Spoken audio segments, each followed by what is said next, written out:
Hey everybody, welcome back to BobkeTV time once again for the Broom Wagon. Some fisticuffs, tempers flaring in cyclocross. We got more kit to get to. I think we'll do 2 this week. A lot of them have been released per my request from last week. Next year's team kit, a lot of the teams revealing them this week. We got a bomb being dropped from ASO, the owners, operators of the Tour de France, for the professional peloton on the Musette Musings. And of course, the tweet of the week. All of that coming up on the Broom Wagon.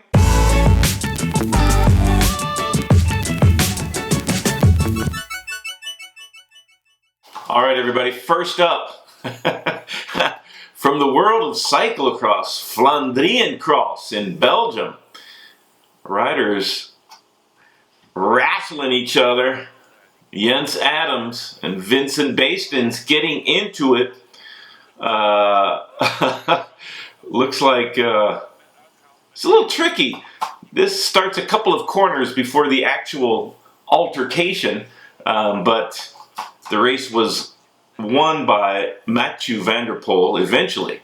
But have a look at this. Initially clashing, it looked to me like Jens Adams blocked Bastens, and 2 corners later they tangled again.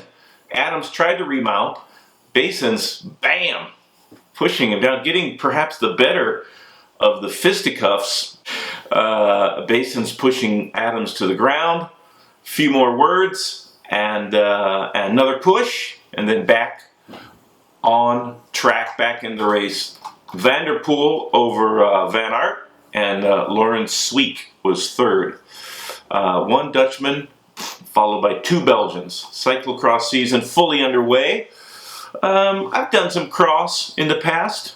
Great spectator sport. I think it's the biggest sport in Belgium. I think it rivals even soccer for the amount of spectators and how famous the athletes are, and the TV ratings they get in cyclocross may be one of the better cycling disciplines for television, because it's a short course. You see the riders come around many, many times, and in Belgium it is a way of life. If you have a chance to go see some cross in Belgium, please do so. In the United States, we have a pretty good cross racing tradition going too. A lot of big cross races out there. Let's get on to the team kit. Let's go to Astana. Astana has not been my favorite team kit over the years. This year, however, they have a new clothing supplier in Giordana. Giordana, if I'm not mistaken, has recently opened a new factory in Italy where they will be manufacturing their cycling clothing, and Giordana, some of the very best kit on earth. Technologically advanced, very sharp. Giordana, I've been using Giordana clothing, I think, since 1983. Tough to admit that, but yeah. And they've sponsored the teams I've raced for many times over the years. Always loved Giordana stuff, and I think it's going to be even better this year with improvements to their manufacturing facilities.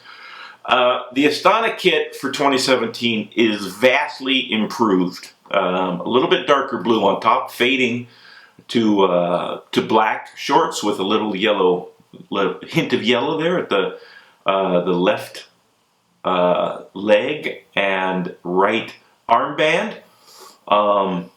Big improvement. In spite of how technically advanced, how comfortable and durable Giordana clothing is, Astana, it's still not my favorite. I have to admit that. My apologies to anybody that likes the blue and black of Astana. Much better, however. We can, I think, all agree on that, than in years past. And so hopefully Giordana and Astana will come up with a colorway that is much more pleasing to the eye eventually. And you can feel free to write in Very, very subjective. What kit you prefer. Please let me know what your favorites are so far. Also, Dimension Data, Africa's team. Very, very sharp kit. I believe it's being made by Oakley. And if you go to the Oakley website, I think you can order replica kit. Black across the shoulders and arms. White on the torso, black shorts, very, very traditional, classy. And a nice bright green stripe, lime green, perhaps for the green points jersey. See if Mark Cavendish goes for that next summer's Tour de France. Peter Sagan is going to be tough to beat in that competition, but black shorts, white socks, and this picture of Cavendish looking very, very fast. And for December, really fit. I believe they introduced the team to the press down in South Africa just this past weekend, if I'm not mistaken. So fresh kit for 2017 for Dimension Data, and looking very, very sharp. One of my favorite kits in the whole professional peloton. All right, that is it for the good, bad, and the ugly. Not a lot of racing now, and it's not that far off. About 6 weeks, I think, till the Tour Down Under starts. So bear with me until then. We still got plenty of kits to go over, and hopefully no more fisticuffs from the cyclocross races. All right, next up, the Musette Musings. ASO. The owners and operators of the Tour de France have dropped a bombshell on professional cycling. Next year's Tour de France will have 8 rider teams rather than 9, and much discussion, consternation, and panic among some of the teams in the World Tour. Jim Akowitz, very vocal against the 8 men per team. Jonathan Vaughters has come out. And Patrick Lefebvre from the Quick-Step team, formerly Edix, formerly Quick-Step, back to Quick-Step for 2017. All of them have said they are against having just 8 riders on the team. The UCI has said it's not going to happen until they have a discussion with the shareholders in cycling and ratify or deny ASO's desire to have 8 riders per team. But this is what generally happens in professional cycling. There's 2 possible scenarios, and we understand the sport and the rules governing the sport based on these 2 scenarios. Scenario number 1, UCI proposes changes, ASO says they're not doing it, and they don't happen. Second scenario is ASO proposes changes, UCI says we're not going to do them, and they happen anyway. The ASO has the power in professional cycling. They are the most powerful of all the stakeholders in professional cycling. They own Tour of Spain, Tour de France, Paris-Nice, Paris-Roubaix, Liège-Bastogne-Liège, Paris Tours, Dauphiné. Most of the big races are owned and operated by ASO. And if they want to have 8 riders at the Tour de France instead of 9, it's probably going to happen. ASO has said that by having 8 men per team, there'll be 22 less, same amount of teams, 22 less riders in next year's Tour de France. So from 198, if my math is not too bad, 176, and they might have a very good point. Last year wasn't bad, but in previous years, the Tour de France have been plagued by big pileups, especially in the first week. So with 22 less riders, the presumption is that it will be a lot safer, and that I'm for that. The team managers that have come forward so far to express their displeasure and disbelief that this is going to happen, I can see their point in that they've already pretty much picked their roster. They've already started training for and discussing who is going to lead them, and I'm going to get to that in a minute with the BMC squad. Who's going to be the leader of their team in the Tour de France, what their strategy is going to be. And they've already put in a lot of work based on a 9-man per team roster. So they're going to have to change that a little bit. And it's not a huge adjustment. I think the teams will be able to adjust, and they're going to have to. Because if ASO says 8 men per team, then it's going to happen. The hope is also that Team Sky especially will not be able to dominate the tempo and the proceedings, the way they've done, when Chris Froome has won 3 tours and Bradley Wiggins won 1. So 4 out of the last 5 tours have been won by the same team, Sky. So I believe that ASO, and even though they didn't specify this exactly, their hope is that Team Sky will be less dominant, will be able to control the tempo, the proceedings a little bit less, and make it more difficult for Chris Froome to win Tour de France number 4. The problem with that logic for me is that the other teams will also have one less rider, and Team Sky has been the strongest team in recent years, and having less guys, it might make them even more dominant. But I think it's a good idea to give it a try for 1 year, 2017, try it with 8. If Team Sky continues to dominate, if the race is no safer, go back to 9 riders per team. But, you know, for 2017, 8 men per team, I'm all for it. And one thing I'm going to, if they do go ahead with the 8 men per team, keep close attention to is collusion between teams. And if you run out of firepower and there is a team with less budget, with less ambitions, with less talent even, it would be very, very difficult to prevent teams from colluding, from paying other teams to do the tempo when they're unable to or want to save their energy for later. So that would, I think, be a big problem. And if that becomes problematic, they definitely have to go to back to 9 men per team, and perhaps reduce the number of teams in the Tour de France to get it down below the 198 men that has proven to be very problematic with the big crashes in recent years. The Tour de France is always great, and there's always going to be a real pressure, an incredibly desperate struggle to get and stay near the front, no matter how many riders are on each team. That will not change.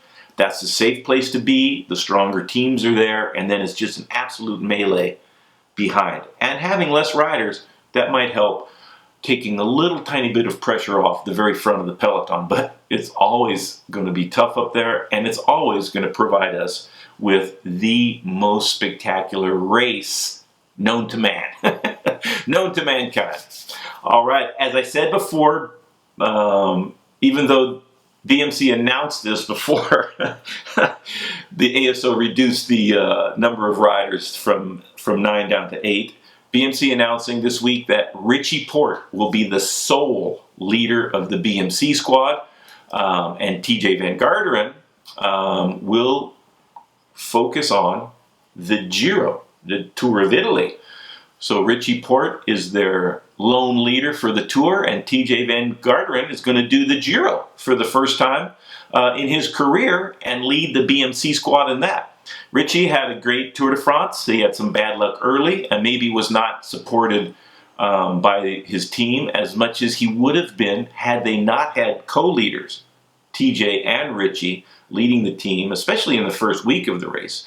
So Richie flatting, I think it was stage 2, lost almost 2 minutes, finished off the podium in 5th.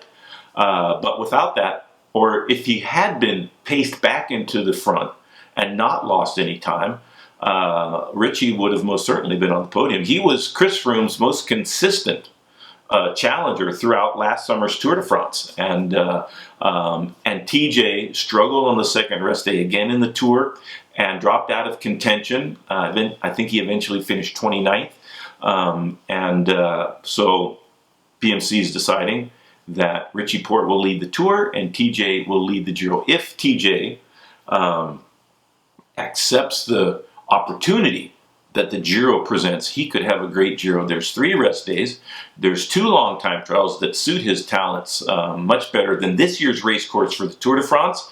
And if TJ has a great Giro and Richie maybe doesn't have such a great Tour, then for 2018, things would be very different than they are currently this winter. But TJ most certainly has the talent. There's no question about that. He's one of the great Grand Tour riders in the professional peloton today, and he physically is capable of winning the Tour de France. And when he gets his second rest day blues, malaise out of the way, whether it's emotional or physical, or whether his race program needs to change, or his training, or his diet, or his rest. Once he gets that equation dialed in and is optimized, he will be competitive to win the Tour de France or any other Grand Tour that he peaks for and focuses on. So best of luck to both Richie and TJ in the Grand Tours of the upcoming summer. And to be honest, I have a very near and dear place in my heart for the Giro d'Italia, and it's going to be really interesting to see TJ race that, and I'm going to be following it every day, and hopefully provide some daily updates on BobkeTV during this upcoming Giro. Folks, the season's only 6 weeks away. Tour Down Under starting, so I'm sure there'll be plenty of intrigue before then, but it won't be long before the Giro also. So best of luck to Richie and TJ Van Garderen in the upcoming season. On to the Red Hook Criterium Series. I have done a number of updates and highlights from the Red Hook Criteriums, all of them scintillating and spectacular, including the smashing of carbon bikes. But bad news coming out of the Red Hooks this week. Mario Paz Duque, a Colombian rider, positive for EPO. Edgar in the blood at the Red Hooks in Milano. I think there's one in Barcelona, London, Brooklyn, Milan, and they started drug testing in 2014. They test the first 3 men, the first 3 women, and then 3 randoms from each. And Mario Paz Duque, 39th or 38th, I believe, and random testing. Boom! EPO. One thing unique about the Red Hook Criterium Series, you're banned for life. Positive number 1, out for life. They have pulled riders from the start lines before. Ricardo Rico tried to do a Red Hook crit. Out, you can't start, you're ineligible. Embroiled in a number of doping controversies during the Cobra's career. So Carlos Barreto also pulled off the start line. So Red Hook, serious about anti-doping. Maybe the UCI could take a look at their model and seriously consider a lifetime ban for the first offense of something like EPO. EPO, it's not in any supplement. It's not cross-contaminated from Argentinian beef or your supplement supplier. It is an obvious attempt at cheating and has to be stamped out of professional and even amateur criterium racing. So hats off to Red Hook Criterium organizers for being very serious about anti-doping. And out of competition, I don't think they started that yet, but man, you never know. So if you find yourself doing the Red Hook crits or any other race, don't take drugs. If you want to take drugs, don't race bikes. It's pretty simple. All right. Next up, the tweet of the week. Okay, everybody. Tweet of the week time. This one is coming to us from Mr. Peter Stettner, formerly of the BMC team. Before that, Slipstream Garmin Cannondale, BMC, but now Trek Man, Trek Segafredo. And Peter Stettner, I believe Peter Stettner is up in Lake Tahoe and woke up maybe planning to do a winter training ride. Woke up to this, logging on at Go Zwift, US Sunday ride in a few minutes. So that was recently. Hashtag Hammer Time, hashtag Tahoe, hashtag Cabin Life. So the altitude training that was presumably going so well, not working out currently, and that's always a danger when you're in the mountains. It might snow. If you're a skier, though, a California skier especially, that is maybe the best tweet you've seen in a long time. Looks like a couple of feet of snow falling this weekend. Somewhere in Tahoe. You can see the little sign there that says "This way to the lake." So I would imagine that Peter Stetina is wintering, or at least at the moment is up in Tahoe, not too far from the actual Lake Tahoe.